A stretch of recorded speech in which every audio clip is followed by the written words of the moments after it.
Hello guys, Chennai ট্রিপের day 3 blog নিয়ে চলে এসেছি।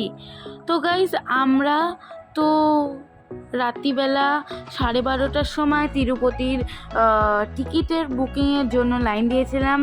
তো গাইস, এখানে আপনাকে কেজের মধ্যে ঢুকিয়ে যাবে। কেস দিয়ে পরপর গিয়ে আপনাকে টিকিট কাটতে হবে।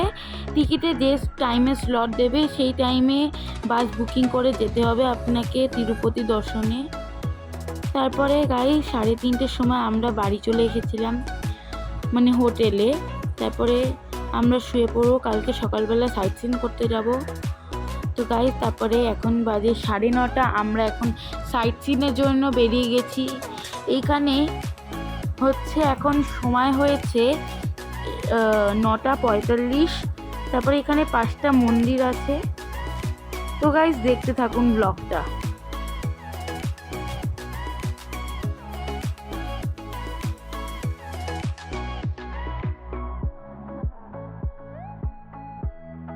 এখানে রাস্তা এত সুন্দর, আর মানে এত ব্রিজ, মানে এত পরিষ্কার পরিচ্ছন্ন, খুব সুন্দর জায়গা।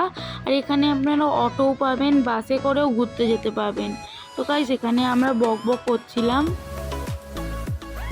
তো গাইস, পদ্মাবতীতে যেহেতু ক্যামেরা নিয়ে ঢোকা অ্যালাউ নেই, তার জন্য ভিডিও করতে পারিনি। তারপরে খেয়ে নিয়েছিলাম, খেয়ে দিয়ে অন্য একটা মন্দিরে গেলাম। তারপরে আমরা চলে গেলাম, এখানের ভাষা তো বোঝাই যায় না, মনে হয় এটা হচ্ছে বিষ্ণু আর লক্ষ্মীর মন্দির। এইটা হচ্ছে যেটা রয়েছে সেটা হচ্ছে আম্মা মন্দির।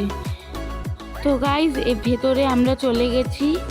তারপরে ইসকন মন্দিরে চলে গেছিলাম। মন্দিরে গিয়ে আমি, মা, দাদু, বাবা মিলে ঘুরছিলাম।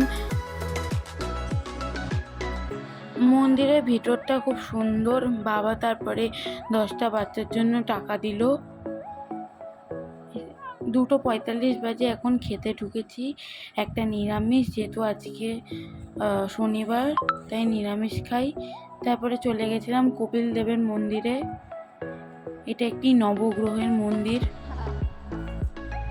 হরে কৃষ্ণ, এত সুন্দর। বিকেলবেলা 7টা, 7:30টার বাস ধরে চলে গেছিলাম তিরুপতি, যেহেতু আমাদের স্লট পড়েছিল 10টার সময়।